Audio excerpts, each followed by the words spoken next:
You are listening to the Infatuasian Podcast. Thank you so much for listening. And for all the dads out there, happy belated Father's Day. Hope you had a great one last Sunday. Today we have a really nice episode for you. We are talking to Alyssa Jihi Kim. She is an actress out of Los Angeles, and she was most recently in the Netflix show Beef. You know Beef. We had a really lovely talk, and I hope you enjoy hearing about her journey from Korea to America and ultimately to Hollywood. And so sit back, relax, and enjoy this episode with Alyssa Kim.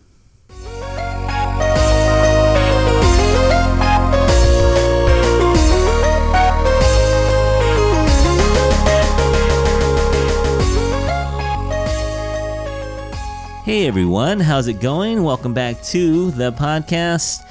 We are super excited to bring you today's guest. She has been acting professionally for over 6 years and acting longer than that. And most recently, you might have seen her in Netflix's show Beef. Please welcome to the show, Alyssa Kim. Hi, Alyssa. Oh, thanks for having me. Absolutely, our pleasure. Where are you calling from today? Orange County. Is it nice and sunny down there? We have kind of foggy weather up here. Yeah, same here. Same here. You know, I've heard it gets pretty hot though, so I'll take the foggy days when you can get them. It's pretty nice. Yeah, it's a good day to walk your dog. Yeah. And then were you just recently in South Korea? Is that what you said? Yeah, I was traveling with my whole family. I was introducing my newborn to my friends and family in Korea, so that was great. Do you still consider that home more than LA, or do you consider California home now more? Home as a whole, I would say like Korea. Uh-huh. Of course, I have my community here, a lot of good friends, but home, my community is in Seoul, Korea. Yeah. Okay, I feel that. So thank you so much for coming on. I'm going to try, if you're okay with this, I'm going to try a new format where we mix up the questions a little bit. So I have it grouped into who are you? Why do you do what you're doing? And what do you do? I have those three categories. So let me share my screen here. I'm going to spin a wheel, if that's okay with you.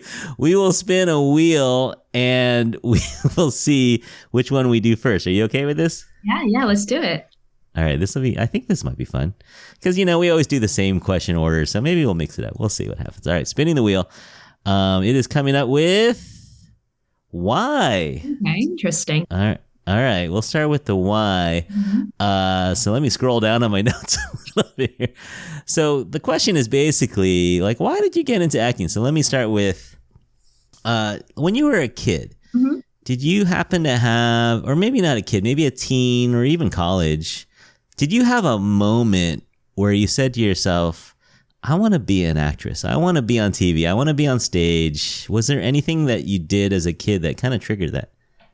Yeah, it was in college. The first year in college, I went to a black box theater for the very first time with my friend. And she was majoring in acting, and it was my very first time going to theater, as long as I can remember. And it was like a very separate place from the real world. And I'm like, I think I'm okay in here. Yeah. So it was live theater, not a movie or not a show that kind of triggered you. I think that, oh my God, what is this? My first experience was, in live theater on stage. And was it one of those theaters with 25 seats, or you're right there? It was super small in Korea, in Daeangno, where very small theaters are all in. It used to be much more, but now it's less. But yeah, it was just one comedy show. I don't even remember the name of. It just felt so alive in there. And yeah, I just loved it. There's something about it, right? I've told people before, I was a theater major in college as well. And something about it, right? You're sitting there and you're like, those are real people. And then sometimes something will happen. They'll knock a cup off the table by accident, or they'll forget a line. Yeah. And there's something exciting about that, right? Anything could happen. Yeah. Yeah. It was black box, nothing there. Just some costumes and magic happens there. It's magic. Yeah. So what were you studying before that? Were you in college to do something totally different? Yeah, I didn't know what to major. I was just still like, I don't know, I might just do a language because it's going to be Uh-huh. helpful anyways. So I majored in Japanese. And then I explored like broadcasting. So I ended up majoring in acting and Japanese and minoring in broadcasting. But then just based on your LinkedIn, I noticed there was a big decision, I guess, that you made. Yeah. So you got your undergraduate degree Mhm. and then you decided to come to New York City Yeah. to pursue a MFA. What kind of, how did that decision happen? Were your parents like, okay, this sounds like a good idea, or was it super scary? And what happened?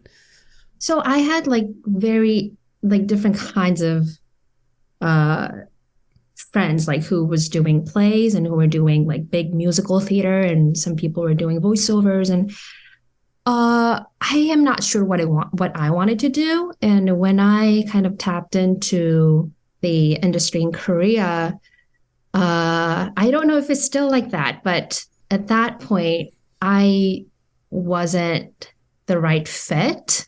I was recommended that maybe I should get a plastic surgery, maybe I Uh, should like lose a little weight, and that just felt not right to me.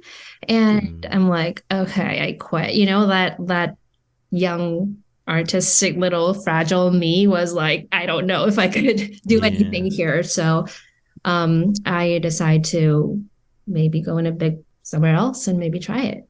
Yeah, yeah. No, I mean, I think most of us have heard stories about the industry in Korea. Yeah, I hope it got much better now. It's so huge now. Yeah. I mean, it's so mainstream too Yeah, for even us in America. I mean, yeah, I, I don't know anyone who doesn't watch at least one K drama, yeah, maybe yeah. not. I watch quite a few, but yeah, it's so mainstream now. It's almost, could you imagine, like, can you imagine 10 years ago, like how big it is now? Yeah, Like I it's know. totally, Then even when I first came here, it was not as big. You can't even imagine how, like K-drama blew up here and all the movies and everything, K-pop, obviously. yeah. Mhm. You want to guess where I was last night? Where I went to the Twice concert in Oakland. oh, you were? Yeah, and I was just sitting there, and I've been to concerts there before, but they were always big, big names, right? Like concerts in an arena. Mhm. And I was just sitting there thinking to myself, would my high school self ever believe that these 9 girls from Korea, they're women now, but these 9 women from Korea could dominate a stage for 2 nights? They did 2 nights here in Oakland. They did SoFi Arena in LA, right? And they're doing all over the country. And it just amazed me to see the fan base. It was, there's a lot of Asians there, of course, but there's people of all different ethnicities there, all ages. I was not the oldest one there. There were kids and dads and, of course, teenagers and college kids, but it just was super fun and amazing. And it just felt like more power to them. I just felt really proud, as an Asian American to see a stage dominated. And, they don't even speak English that well, but they were able to communicate through music and dance. And it's really powerful. It was kind of a neat moment for me to see. Absolutely. Do you think if you went back to Korea, there'd be different opportunities now? Uh, Maybe. I mean, now it's very different. What they required to like 20 something girl was like, it was like because like Korean age is different from American age. Like American Hmm. age, like 18, 19, what they expect from them then at that age was very different from what they see me now with, grown up and all the changes and with my Hmm. career too. So, I think that's, yeah, I might, and the industry has changed.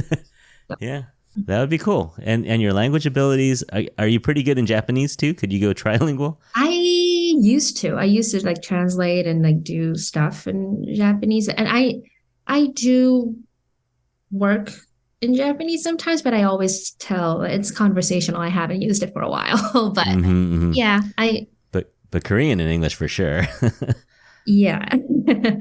Yeah, no, that seems to be like, just looking at some of these new bands that are coming up, new groups, not even new, but, like Blackpink, of course, speaks English very well. And New Jeans has all these expats from Australia and elsewhere who speak English perfectly. And so I think there's a real market for people who can speak both languages. So who knows? Who knows? All right. So maybe it's obvious, but maybe not. But you finish your MFA in New York. What brought you to Los Angeles?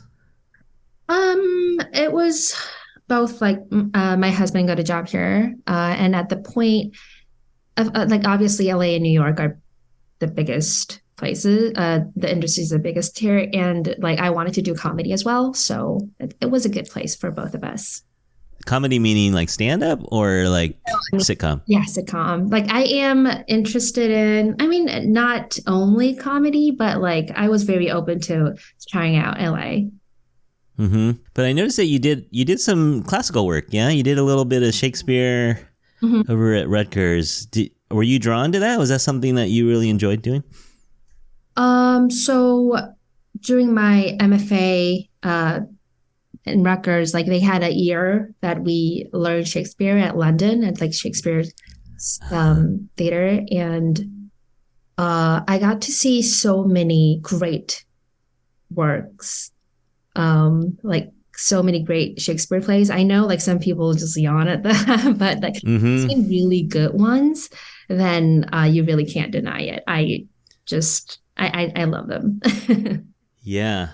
No, I know what you mean, because I never liked it either. You know, reading in high school, reading it, and you're like, and then you go see one, and you're like, I don't even know what they're saying half the time. But when you see a master actor take it up and they're able to communicate in this language that's, you know, it's old, it's archaic, right? But if they're good, they can communicate in a way that you just get it. And it does something. It's kind of like wine, right? If you have cheap wine, you're going to say, oh, I hate wine. You know? Yeah.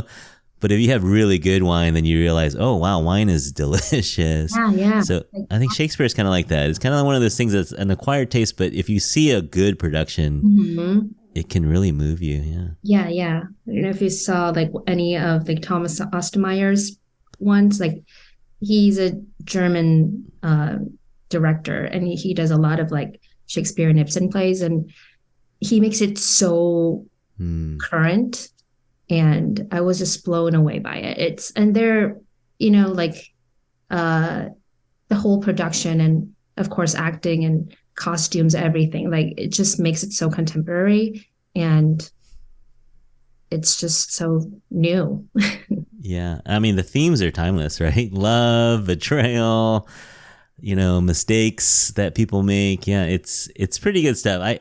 I have mixed feelings because of the fact that it's hard to find a good production of Shakespeare sometimes. You know, you watch a college company, or sometimes you see some bad versions of Shakespeare. But if you get a chance to see it good, I would imagine London or out here when we have Ashland, they do some amazing work in Oregon. Yeah, so cool. Do you still have any desire to do stage? Yes, definitely later in my career, I would love to go back to stage. But I think my short-term goal was to show my family and friends what I'm doing. You know, like I wanted my parents to see what I do, and TV and film work is the easiest way to do that. So, yeah. Unless they fly out here. Yeah. Well, you know, we were talking to an actor. He worked on. Do you know Kelvin Hanyi? He worked on Beef with you. Yeah. Yeah. So we were talking to him, and he's had a lot of little roles. A lot. 30 years worth of little roles. And he said, you know, he did stage because, you know, in the 90s and 2000s, he was just getting these small little parts on TV. It paid some money here and there. But if he wanted to play a fully formed character, or if he wanted to play a lead, he was doing East-West Players, you know, or he was doing, you know, something written by an Asian American that was able to really hone his craft and really do it. So yeah, it's just something that a lot of Asian Americans, especially early on, you had to do stage if you wanted to play a real character, you know, like not just a side character. And a lot of my friends are still in New York, so they do a lot of plays. And sometimes I wish I could, but it's definitely less stages here, and because of my time restrictions, like with my young little ones, and maybe later. Yeah. No, I hear you. It's different. We'll talk about that in a second. All right. So we finished the why section. Let's spin the wheel one more time here. We got one more spin here. Should we do the what, or do you want to do a what, or do you want to do a, let's see. Let's spin it. Let's see what happens here. All right. We are spinning. It's either who or what. Okay. We'll do who. That makes sense. All right. This is kind of fun. All right, so let's talk about your background a little bit. We got into it a little bit, but I'm going to guess you are Korean American.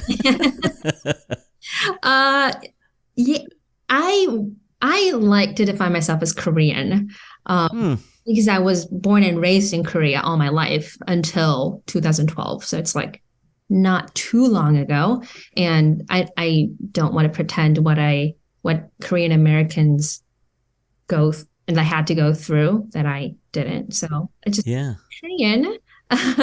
Yeah. You know, Nikki Zafania says the same thing. She calls herself Asian, not Asian American, because she went through high school in Indonesia. So she's kind of like, no, I'm not even Asian American. I'm Asian first, and I live here in America now. But, yeah. I think me too. That feels right. Yeah. So you grew up in Seoul. And then it was after college that you came here. And then were there any signs at all as a kid that you were dramatic or that you like to do pretend, or what was that? What were you like as a little kid? Yeah, I think I was. I think I was always a little too dramatic, very wild kid. Yeah, but my parents never thought it as a problem. They liked how I am just myself and alive I was. And and thankful to that I pursue this career, I guess. Yeah, so when you said, hey, I'm going to go to America and get my master's and maybe do stage, maybe do screen, what was that like? What was that conversation like with your parents? They were like, you do what you want to do. Wow. Yeah. Were you surprised at all, or that was kind of characteristic of them? No, they were always very supportive of me. My dad was a photographer. My brother is a photographer. Like, they just respect what I wanted. They know about art and pursuing your dreams. Yeah, that's very cool.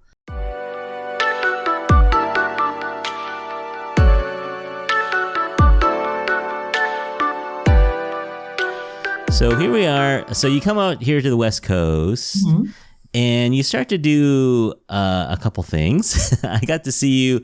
I didn't see it, but I saw clips of you in Summertime, and that was in 2020, and that played at Sundance. So that was kind of cool, yeah. Yeah, Summertime. I didn't even know what I was doing. Like, was almost. I remember it was like my first audition here in LA. Oh, wow. Yeah. And I ended up, get cast and work with Carlos, and it was amazing. Yeah, and I saw that Kelly Marie Tran was the executive producer on that. So that's kind of cool, too. Yeah. And so it looked like a fun project. It looked like you got to use a little Korean, right? You got to use your Korean skills as well, which is very cool. And then I actually saw you in Dave, which is a crazy show. If anyone out there has ever seen Dave, it's a really crazy show. And you get to play a K-pop star in that one. But you know what I noticed? I did a little snooping on the show, and I noticed that the episode you were in was set in South Korea. And it was written by none other than Lee Sun-jin. Yeah. Sunny was So there was that connection there. Did you guys keep in touch, or was it just a coincidence that you ended up on Beef as well? Yeah, actually, the Jake, the director of Beef, was one of the directors, was also the director of that episode on Dave. Oh. So I met two of them on set, like on Dave's set. And I did talk to them, especially Sunny. We had some downtime, so we just chit-chatting. And then we connected through social media. And yeah, and after a while, it was like after a while, he DM'd me if I could read for a couple roles. And yeah. Yeah, so never turn down a role, right? If you get offered a role, you don't know where it's going to lead, right? So Yeah, I mean, yeah. you didn't. It wasn't a big role in Dave, but you know, you never know sometimes, yeah. Yeah, and I already was obsessed with the show. Like season one, I just like love the show. So I was really excited to be on set. It's so wacky. Yeah, it's a really anyone out there, I think where can you watch it? You can watch that on Hulu, I think. Mhm. Yeah, you can watch Dave on Hulu. It's kind of Little Dicky. If you guys know who Little Dicky is, this kind of shows the story of his life. Kind of, I don't know how much of it is true and how much of it is fiction, but there's a little parallel to his actual life. But yeah, it's pretty crazy. And so that brings us to Beef. So you just got a DM to read for it, and you just decided to give it a try. And did you know who Veronica was at the time, or did you read for that particular role? Yeah, I first read for Veronica. I just got the side, so I had no idea what the whole thing was. And Did you hear who was attached to it? I mean, you knew it was Sunny? Did you hear about Steven or Allie? I think did I? Mm, I'm not sure. I can't really remember. When was that shot? Was that shot in 21? I think so. Last year. Last year. Well, I read a funny. You had a caption on it when it came out. You had a caption and it said, "I transformed from pregnant to unpregnant, and then unpregnant to pregnant." So you were pregnant right before the show. No. I was unpregnant. I was not pregnant, but I was wearing the pregnant suit, so I was pregnant on the show. And then after the show was finished, I was pregnant with my second baby. You're real pregnant. Yeah, real pregnant. So yeah, that was your second kid. So you had a kid, then you did the show, and then you had another kid. Yeah. And it was funny. You tied it into kind of like, hey, this show is kind of like life. You know, it's kind of like giving birth to something. Yeah. It definitely felt that way. Yeah, that's very cool. All right, so I wanted to add, like, kind of as a side note, I wanted to look because I have two kids and mine are older now, but you have two little kids. Yep.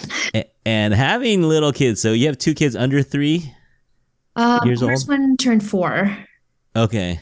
And so but for a minute there, you had two kids when they're both under 3 years old. Mm-hmm. And that is one of the hardest things I've ever done in my life. so I'm wondering, how do you do this as an actress, and your husband acts as well? Is he? No, he does something totally different, which I appreciate. Okay. He's very, I go like that, and he counterbalances it really. Okay, perfect. But it's still got to be hard. How do you balance being a mom of a young kid and acting? Yeah, it can be frustrating at times, but my husband is my biggest cheerleader. He's always there for me.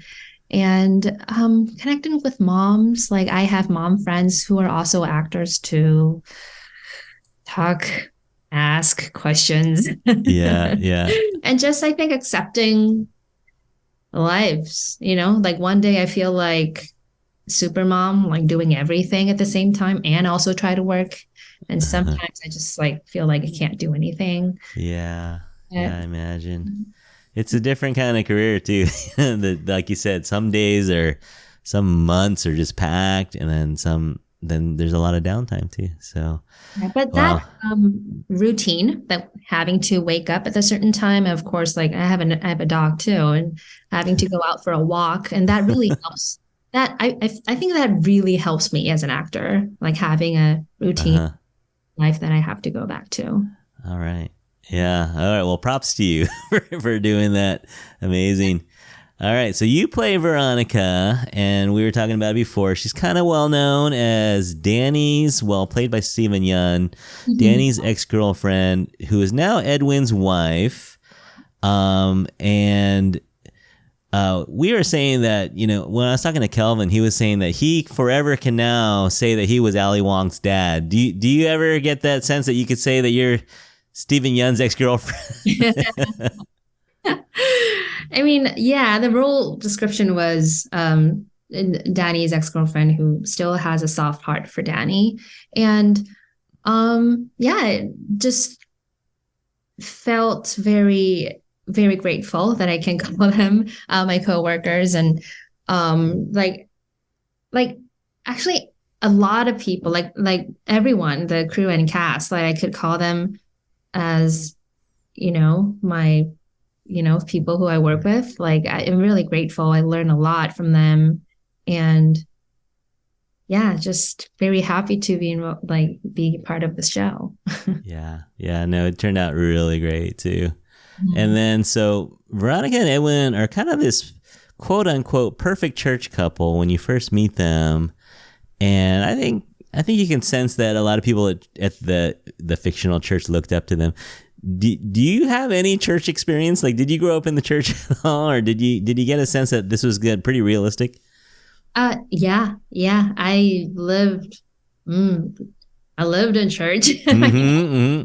And yeah, we were all, and every, like, a lot of people who were like shooting that church scene had their own church experience. And it was so fun to hear, like, oh my gosh, this architecture or like this thing like reminds me of my old whatever, and we connected through that. So it was really great. Yeah.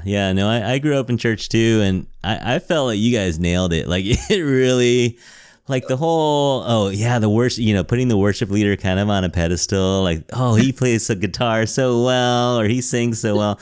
That felt really realistic to me.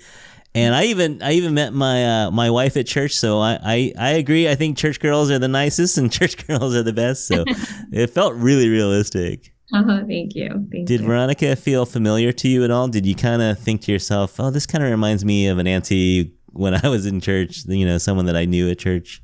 Yeah, definitely. The people I talked to in church, like I felt like they were always there and I was always there, So we talked about how Veronica would say and what their relationship was like. And yeah, she was just, I felt like I knew her.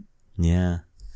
And, I just mentioned it. I was just talking about that I was going to speak with you today to some coworkers, and they said, oh, I remember Veronica. She's the one who still had feelings for Danny, right? Like without me prompting her, I think it was real obvious in my mind that you played it well, where there was that tension from the first minute you guys, I think, does he come to your house, or there's that tension from right away where it's like, oh, there's a history here and there's feelings still. It's pretty intense. Mm-hmm. Yeah. Did you play, when I was in theater, you play little drama games. Did you ever do any kind of role play between you, Steven, and Edwin? Justin, was it Justin Min? Did you, Steven, and Justin play any role games where you like kind of had a little tension or trying to practice the relationship between the three of you? We didn't play any games. We talked about some stuff like we had to know, but not much. I think we were like, while acting, we could kind of sense who we are to each other's, if that makes sense. Yeah. And I mean, those two guys are just amazing actors as well. So they played it very well. So I think everyone sensed. So going in, did you have the sense that, okay, how much did Veronica still like this guy? Did you kind of in your head play it a certain way? Yeah. In my head, I had the decision. Like I was imagining what it would be like, and then Jake, the director, like, was really brilliant and kind of geared me towards like, maybe we can experiment this way and that way. And like we had like many takes just trying out stuff, and of course, like amazing editors just made it so perfectly. But yeah, like it was a whole like safe environment that we can play and see what it comes out, So that make the fun of it. Yeah. No, that's great. All right, I'm going to go ahead and give a spoiler alert. I want to talk about the plot a little bit. So I'm going to give a spoiler alert. Everyone out there, if you haven't seen Beef yet, go see it and come back and listen to this end here. But there isn't really a theme song to Beef. Usually I play a song here to kind of let people know that we're going to spoil it. Can you think of any song that would be appropriate here? The Incubus song? Oh, the Incubus song? Yeah. Do you remember the name of that? Da, da, da, da, be there. I think the Steven singing the Incubus song was out today, actually. Oh, his version of it? So I think you can play that one. Oh, wow. Okay. Yeah, even better. Yeah, he can really sing, huh? Yeah. Were you on the set when he was singing? Yeah. I was in Oh, wow. with him, and people were like asking if it was really him singing. It's like, yeah. Yeah, that's cool. I think didn't Sonny say that Steven just called him with a voicemail and sang to him on this voice message or something like that, Oh, just really? to prove that he could sing? Yeah, I think he did. He goes, "No, let me sing it myself," and he sang a voice message to him. I heard that somewhere. Yeah, I believe he was a church leader, like praise team leader. I think so too. Yeah. Yeah. All right, everyone. So we'll play some Incubus. If you're hearing the song, that means we're about to spoil the plot. So go away and come back in a minute, or come back after you watch. To have a very haunting mass appeal, but lately I'm beginning to find that I should be the one behind the wheel. Whatever tomorrow brings, I'll be there with open arms and open eyes, yeah. Whatever tomorrow brings. All right, and we're back with some spoilers. So, Alyssa, when you watched this show, did it wreck you as bad as it wrecked me? Like, this show, so intense. Was it? Oh, you were too close. Maybe you were too close. You didn't. Did you watch it all at once, or how did you watch it? Yeah, I mean, I couldn't watch it all at once because I really didn't want it to miss any second of it, and I have a newborn, as you know. So, but yeah, definitely, I know what you mean. It was lovely. I just couldn't. I was on edge of my seat the whole time. Yeah.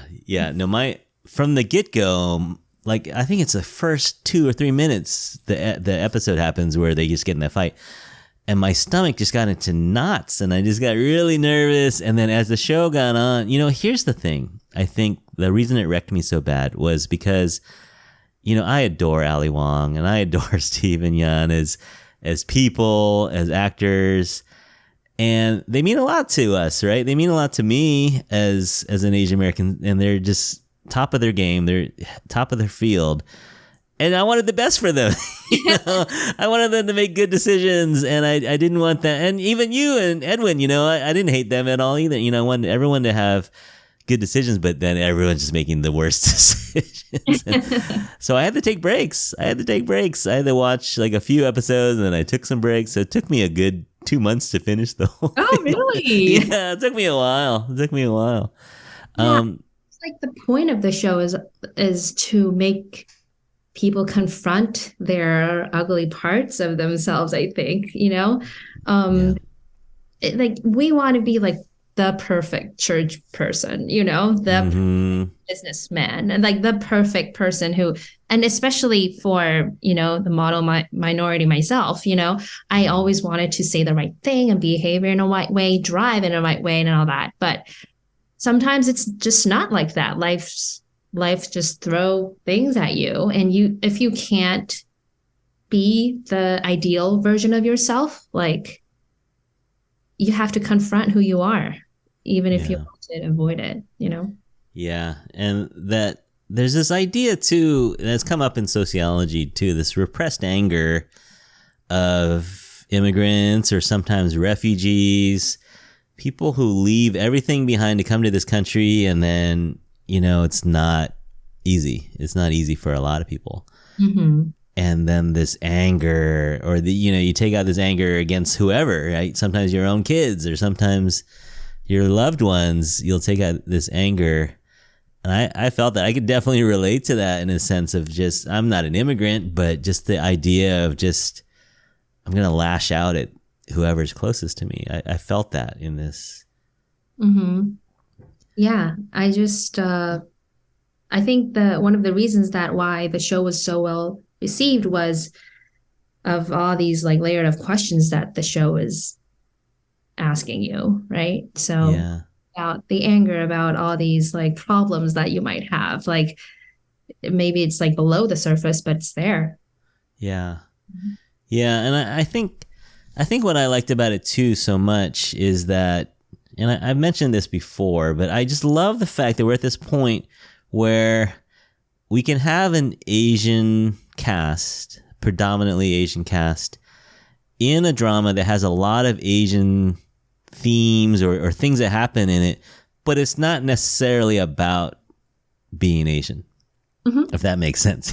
Like Yeah. I think that was the point, that we don't have to be Asian in this show, like not that one Asian in the show, but we can just talk about human beings, like as a person and who happen to be Asian. Yeah, and our experience is different. Ali Wong's parents were different than Steven Yeun's parents, or Danny's parents, and it just, it was just nice. It's nice to see this happening. Yeah, where it's almost real time. It's in our lifetime, and it's happening right before our eyes. That we're starting to see directors and writers and producers coming up. And I've been saying that Ali Wong can basically do whatever she wants now. She's at that point, and Steven too, in their careers, where if she puts her name on something, it's usually successful, and she has that power to produce things that you would never see 10 years ago. Mm-hmm. Yeah, I feel very lucky to be on the show that means so much in this current situation. Yeah, I think it's going to be one of those shows that we look at in the future and say, that was that 2023, there was some cool stuff. 2022, there's some cool stuff coming out, and it's cool that you got to be a part of that. Yeah. So it was a huge hit. National show, hit the top 10, stayed there for a while. How did you feel? Did your life change at all? Did people start recognizing you walking around, or obviously friends and family knew? Yeah, my friends and family finally knew what I was doing. And it was nice. It was nice but it was like, honestly, a year like after that I shot this. So it felt like, whoa. Very delayed gratification. Yeah. And also I was in Korea, and it was on Korean Netflix too. So people also saw that there. Yeah, I was very grateful. Yeah. And you had a red carpet premiere. What was that like for you? Was that your first red carpet? Yeah, it was like dream come true moment. Literally, I was just there with such a talented people that I worked with, and just by being there meant a lot to me, and it was a good excuse to have a date night with my husband too. Yeah, I mean, how cool is that, right? And just paparazzi snapping pictures. Yeah, that seemed very cool. And just for us as the audience, just as spectators of that, to see these beautiful people, beautiful in and out, inside and out, and just see these people representing us. And, I'm not winning an award, but it's just kind of cool to see James Hong winning awards, and seeing Ki Hee Kwan and Michelle Yeoh and Ming-Na Wen getting her star on the Walk of Fame. It's just we're at a cool moment right now. And I think Beef is one of those shows that we're going to look at and say, yeah, that was a cool moment, and it's gotten better, and so do you notice a difference in the roles that you're reading for, or at least that you're seeing in the last few years? Yeah. I'm seeing like amazing casting directors just giving auditions that are not who doesn't has to be Asian, sometimes I'm just blown away by their imagination. Like, oh, okay. I'm Yeah, getting you wouldn't even necessarily see yourself in that role at first, but if they're offering it to you, you know, like yeah. yeah, okay, that's awesome. How did you feel about the ending? Did you feel? I have kind of mixed feelings on the ending. You did? How was it? I didn't see it coming. Mm-hmm. It was kind of a surprise for me. If you don't know, it's kind of like Allie. So Danny and Amy are wandering around the desert, and they kind of form an uneasy alliance. And then at the end, they really connect on this kind of berry fueled, poison fueled fever dream a little bit, and they connect in a way that maybe you saw coming, but I didn't see that coming. And at the end, they end up not in a sexual way, but they end up in bed together. He's in the hospital and she climbs into bed with him, and that's how the show ends. Did you see that coming, or how much did you know? No, actually, I got the whole script except for the last episode, so I was dying to know what it was. And when I watched it, I was like, "This is it," you know. It's like the state of art.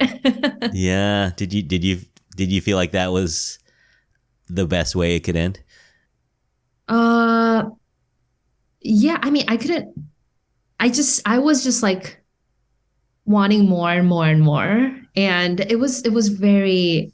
I feel very satisfied watching the last episode. I was like, yeah, and Sunny directed it, and it was just so beautiful, and it is open so that the audience can interpret in their own ways, and that I really loved.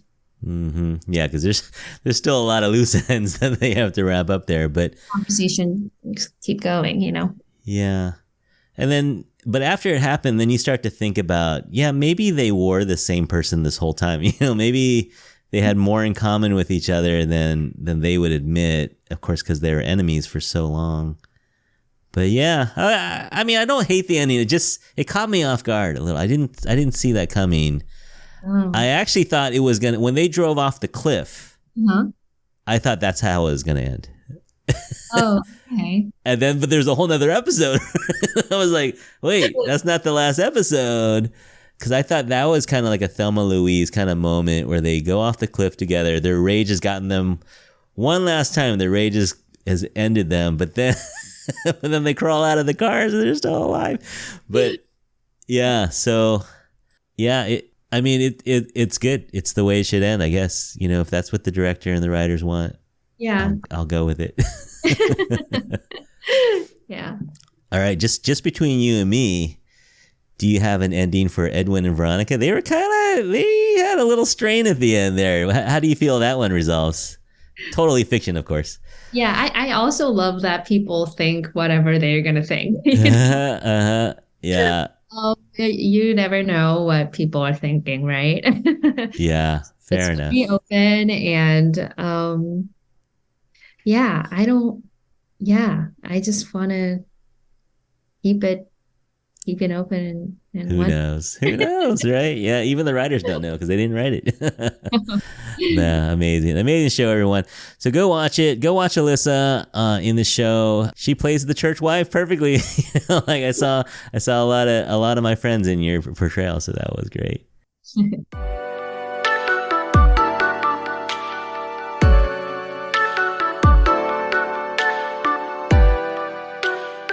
All right, so you have time for some lightning round questions?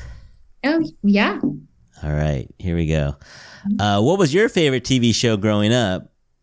My favorite TV show, there's so many. So I grew up watching a lot of Korean TV shows Mm-hmm. before it was a K-drama. Uh-huh. And favorite, I have to pick one.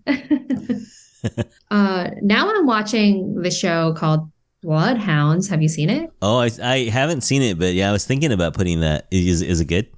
I mean, I was like, well, I'll just try it out, and then now I'm in That's how it goes. That's how it goes. That's how it goes. It's just, yeah, I'm liking it. Like, Yeah, no, it looks good. But okay, so you recommend it? yeah, I do. All right, so Alyssa Kim recommends this drama, everybody. So go watch Bloodhounds. That's a Netflix one, right? Yeah, it is. All right, perfect. All right, so in the show Beef, Danny and Amy get into a road rage incident. What will get Alyssa Kim into a rage?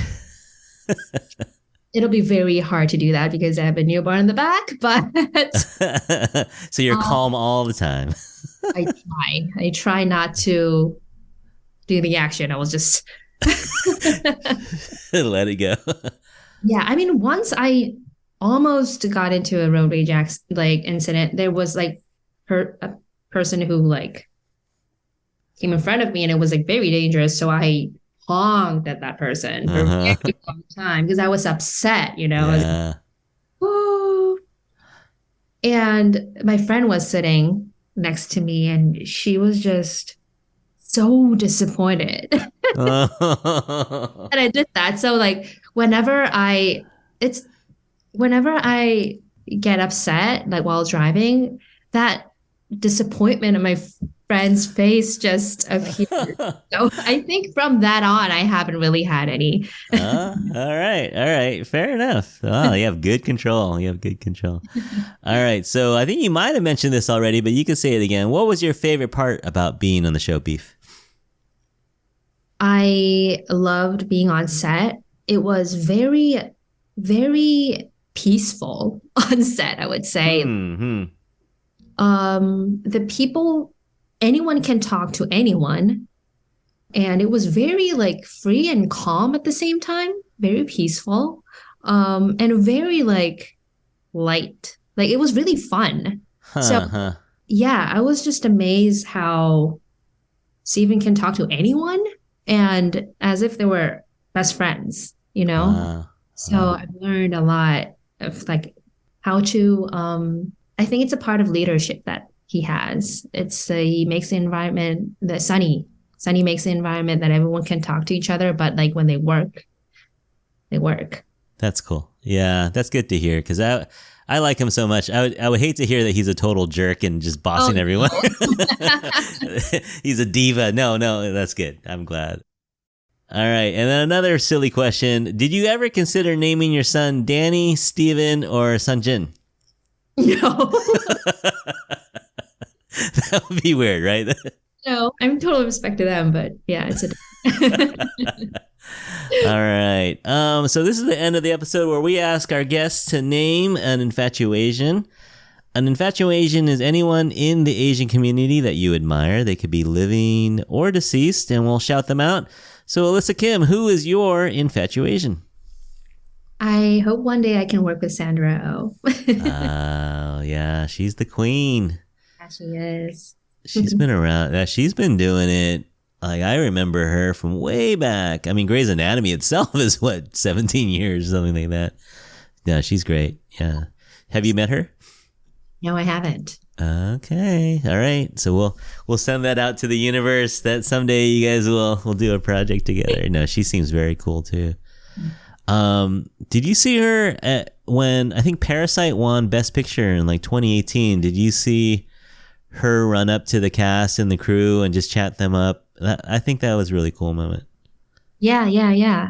And he did an interview about the awards. Was it about it was about the Killing Eve, but he mentioned about Parasite, that how Bong Joon-ho, the director, was so himself when he was getting the award. Like because he was never a minority, like he was just like a Korean man himself. Like he looked so free because he's just himself, you know. Mm-hmm. That interview just like hit me so hard.